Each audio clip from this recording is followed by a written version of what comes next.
C'est un dimanche apparemment comme les autres pour s'immiscer son fils. Un dimanche à faire avancer leurs compagnons indisciplinés. Pourtant, l'esprit est moins serein que d'habitude.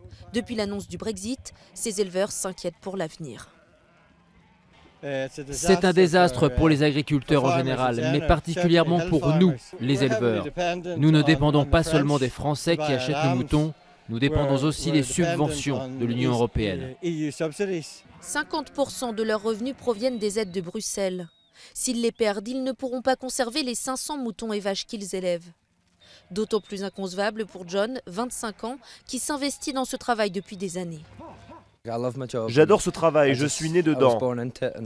Si nous quittons l'Union européenne et que nous restons dans le Royaume-Uni, je devrais choisir une autre carrière. Et ce n'est vraiment pas ce que j'imagine pour l'avenir.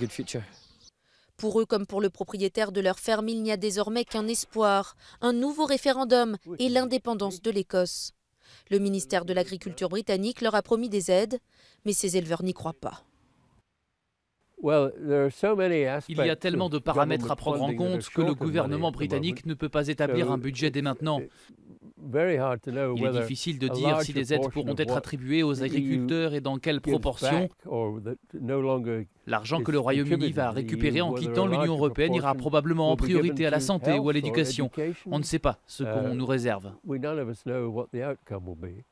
Dans les Highlands, l'élevage occupe la majeure partie des terres agricoles. C'est une ressource essentielle pour la région. Si cette activité est touchée de plein fouet par le Brexit, nous disent les agriculteurs, c'est toute l'économie locale qui pourrait être affectée.